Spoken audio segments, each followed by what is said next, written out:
Hi guys, how are you? I hope all of you are doing well. As you know, I told in my previous video that I'm gonna start a basic English language course. So this is the first video of this course and I'm so excited to share this course with you.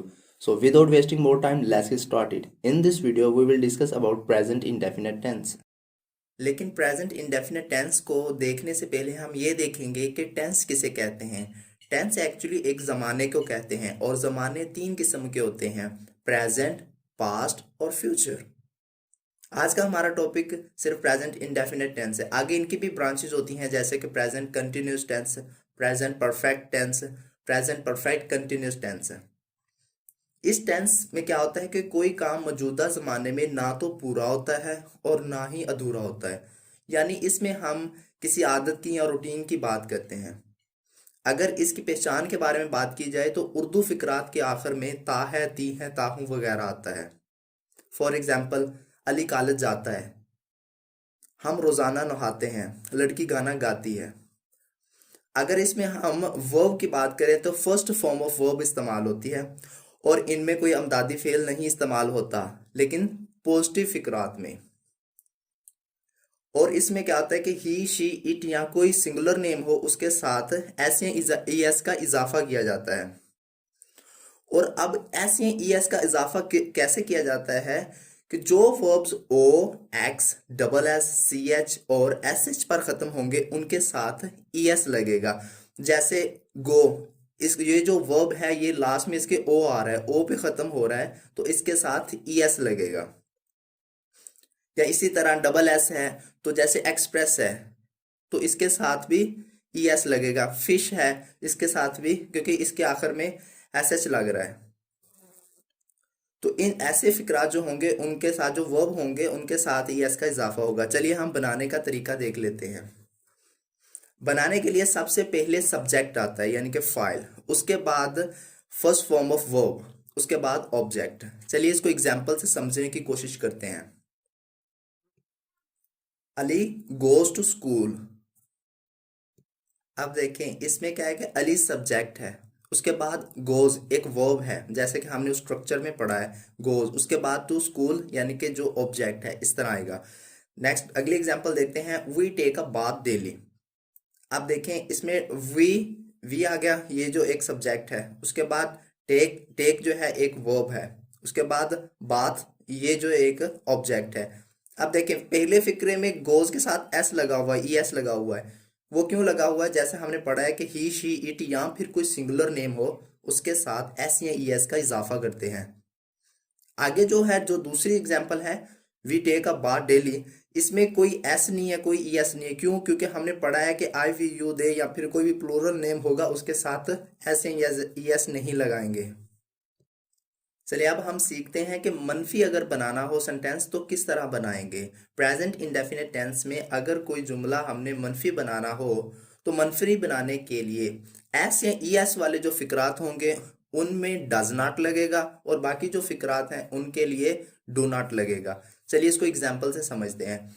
For example, Ali college नहीं जाता है, Ali does not go to college. अब देखें सबसे पहले subject आ गया, उसके बाद does not, Ali does not go to college. अब यूं ही समझ लीजिए कि जो गोज के साथ यस लगा हुआ था ना वो उठा के हमने डू के साथ लगा दिया है। नेक्स्ट अगला जो है, we do not take a bath daily. ये देखें इसमें डू नॉट है, यानी कि जो मनफी बनाने के लिए क्या होता है कि जो फाइल के बाद हेल्पिंग वर्ब और नॉट लगाते हैं, ये बात याद रखिएगा। अब देखते हैं कि सवालिया किस तरह बनाते हैं। सवालिया बनाने के लिए जो हेल्पिंग वर्ब है उसको फाइल से पहले लगा देते हैं और आखिर में क्वेश्चन मार्क्स जरूर लगाते हैं। अगर आप क्वेश्चन मार्क्स नहीं लगाते तो फिर आपका जुमला गलत हो जाएगा। फॉर एग्जाम्पल, हमने एक जुमला लिया कि अली गो टू कॉलेज, ये अली गोज टू कॉलेज ये आ गया। अब इसके शुरू में हमने हेल्पिंग वर्ब लगा देना है कि does Ali go to college. अब वही हो गया कि जो गोज आना था वो एस खत्म होके डू के साथ आ गया। अब इसमें आखिर में जो है वो क्वेश्चन मार्क्स जरूर लगाना है आपने, वरना गलत हो जाएगा। अगली एग्जांपल है, do we take a bath daily. अब इसमें क्या होगा कि वही जो हेल्पिंग वर्ब है वो शुरू में आ गया है और आगे वही जो सिंपल फिक्रा था वो आ गया। अब हम देखते हैं कि अगर मनफी सवालिया बनाना हो, यानी कि मनफी भी हो सवालिया भी बनाना हो, तो फिर किस तरह बनाएंगे। तो इनको बनाने के लिए अमदादी फेर यानी कि जो डू या डज है उसको हम फाइल से पहले लगाएंगे और नाट को फाइल के बाद लगाएंगे, और आखिर में फिर सवालिया निशान जरूरी है। यानी कि जितने भी जो हमने इंटेरोगेटिव बनाने हैं उन सब में सवालिया निशान लाजमी लगाना है। अगर आप क्वेश्चन मार्क्स नहीं लगाते तो आपका जुमला गलत है। तो ये देखें, सबसे पहले अगर आप हम उसी को मनफी बना लें तो किस तरह बनाएंगे कि Ali not go to college, ये बन गया, और शुरू में हमने डज लगा दिया। अगले एग्जांपल देखते हैं, do we not take a bath daily, क्या हम रोज नहीं नहाते हैं। अब देखते हैं कि अगर हमने डबल सवालिया बनाना होगा तो हम डबल सवालिया किस तरह बनाएंगे। तो डबल सवालिया बनाने के लिए सबसे पहले हम सवालिया बना लेंगे। सवालिया जब बन जाएगा उसके बाद हम उसके शुरू में क्वेश्चन वर्ड्स लगा देंगे। क्वेश्चन वर्ड कौन से होते हैं, जो WH से शुरू होते हैं, जैसे how, what, where, when, why etcetera. तो जैसे for example, does Ali go to college, क्या अली कॉलेज जाता है। अब इसके शुरू में सिंपल क्या है, WH वाला वर्ड लगा देना है कि when does Ali go to college, वो कब जाता है। इसी तरह why do we take a bath daily, हम क्यों रोज नहाते हैं। नेक्स्ट हम देखते हैं इनका यूज। यहां तक तो हमने ये देख लिया है कि किस तरह बनाते हैं। अब हम ये सीखेंगे कि इनका यूज कहाँ पे करते हैं, कहाँ कहाँ इनको हम यूज कर सकते हैं। तो चलो बढ़ते हैं हम एडवांस लेवल की तरफ। लेकिन बढ़ने से पहले एक छोटी सी रिक्वेस्ट है कि अगर आपने अभी तक हमारा चैनल को सब्सक्राइब नहीं किया तो प्लीज़ इसे सब्सक्राइब कर लीजिए और साथ में बेल आइकन को भी ज़रूर प्रेस कर लीजिए, ताकि हमारी हर आने वाली वीडियो आप तक आसानी के साथ पहुंच सके। उम्मीद है कि आपको सेंटेंस स्ट्रक्चर की समझ आ गई होगी। अगर आपको सेंटेंस स्ट्रक्चर नहीं आता तो आप आई के बटन पे क्लिक करके मेरी वो पिछली वीडियो देख सकते हैं। उसमें मैंने पूरा सेंटेंस स्ट्रक्चर बताया है, कंस्ट्रक्शन वाइज, मीनिंग वाइज सारा कुछ बताया है, वो डिटेल में आप समझ सकते हैं। तो चलिए हम बढ़ते हैं आगे एडवांस लेवल की तरफ। To express repeated action showing past, present और फ्यूचर, यानी कि ये कोई भी एक्शन है जो पास्ट में या प्रेजेंट में हो रहा है उसके लिए हम इसको यूज कर सकते हैं, जो रिपीटेड यानी कि जो बार बार हो रहा होता है। फॉर एग्जाम्पल, चलिए इसको एग्जाम्पल से समझते हैं। For example, how does he earn his living, वो किस तरह अपनी रोजी कमाता है, यानी कि ये इसका बार बार एक्शन है, वो रोज ये काम कर रहा है। ही सेल्स द रिलीजियस बुक्स, वो मजहबी किताबें बेचता है। नेक्स्ट है टू एक्सप्रेस कंसिस्टेंट हैबिट और रूटीन, यानी कि किसी हैबिट को या रूटीन को बयान करने के लिए हम इसको इस्तेमाल करते हैं, यानी कि या तो हैबिट हो या फिर वो रोज़मर्रा ज़िंदगी में वो रोज़ ही काम हो रहा हो। For example, the office closes at 4 PM, यानी कि ये एक रूटीन है कि हर रोज़ ऑफिस 4 बजे बंद हो जाता है। इसी तरह we go to the college daily, ये डेली हम जा रहे हैं, रूटीन है हमारी। अब हैबिट की बात करें, ही स्मोक्स, वो सिगरेट नोशी करता है, सिगरेट पीता है, ये इसकी हैबिट है, यानी कि हैबिट भी बंदा रोज ही करता है, रिपीट करता है।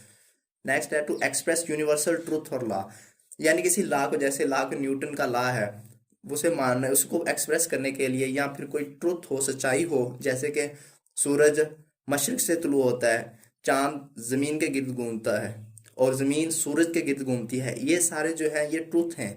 इनको एक्सप्रेस करने के लिए हम प्रेजेंट इंडेफिनिट टेंस को इस्तेमाल करते हैं। इस एग्जांपल देख लेते हैं, the sun rises in the east, अब ये देखें, यानी कि ये मशरक से तुलू होता है सूरज। The earth revolves around the sun. Next है to express the deed being done now, यानी कि कोई ऐसा काम जो मौजूदा वक्त में हो रहा हो, यानी कि एट दैट टाइम हो रहा हो। For example, they learn the lesson now, यानी कि वो अभी लेसन सीख रहे हैं, अब वो लेसन सीख रहे हैं फौरी तौर पे, यानी कि उसी वक्त काम हो रहा हो। वी अंडरस्टैंड नाउ, हम अब समझ रहे हैं, यानी कि अभी समझ रहे हैं। नेक्स्ट है to describe events to give them a dramatic effect, इसके लिए भी हम प्रेजेंट डेफिनेट टेंस को इस्तेमाल कर सकते हैं। For example, Babar swims all the reverse.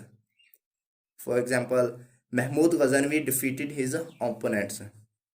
Next है टू डिस्क्राइब अ प्रोफेशन, यानी कि किसी पेशे को हम डिस्क्राइब करने के लिए इसका इस्तेमाल कर सकते हैं।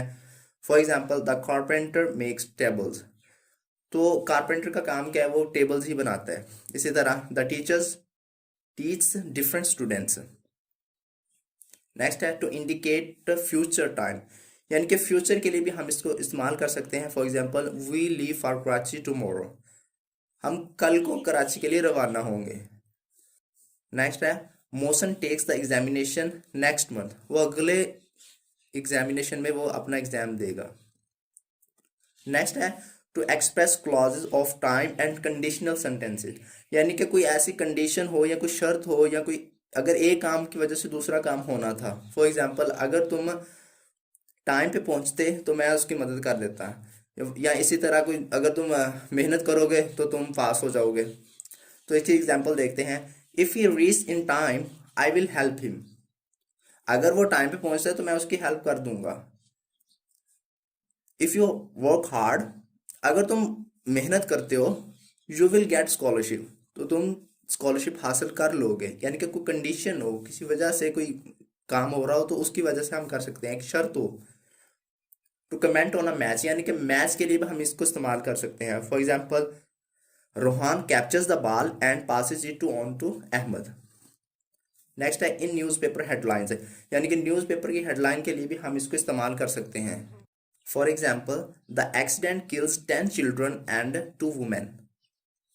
नेक्स्ट है to express non action and states, यानी कि नॉन एक्शन जिसमें कोई एक्शन ना हो, इसके लिए भी हम प्रेजेंट इंडेफिनिट टेंस को इस्तेमाल कर सकते हैं। For example, you look sad today, इसमें भी कोई एक्शन नहीं हो रहा, सीधा कह रहे हैं कि आप उदास लग रहे हो। नेक्स्ट है I am glad to meet you, मुझे खुशी हुई आपसे मिलकर, यानी कि नॉन एक्शन के लिए भी हम इसे इस्तेमाल कर सकते हैं। इसके अलावा भी हम इसको काफ़ी जगह इस्तेमाल कर सकते हैं, जैसा कि often, everyday, daily, generally. Next है द यूज ऑफ बी, यानी कि इज, एम, आर, यानी कि ये हमें बहुत कंफ्यूज करता है। हम यही समझते हैं कि इसका इस्तेमाल सिर्फ प्रेजेंट कंटिन्यूस टेंस में होता है, नहीं, हम इसे प्रेजेंट डेफिनेट टेंस में भी इस्तेमाल कर सकते हैं। प्रेजेंट कंटिन्यूस में ये एज अ हेल्पिंग वर्ब इस्तेमाल होते हैं, लेकिन प्रेजेंट इंडेफिनेट टेंस में एज अ मेन वर्ब इस्तेमाल होते हैं। कैसे, हम एग्जांपल से देखते हैं। द वॉच इज ब्यूटीफुल, अब देखें ये जो इज है ये एज अ मेन वर्ब इस्तेमाल हुआ है।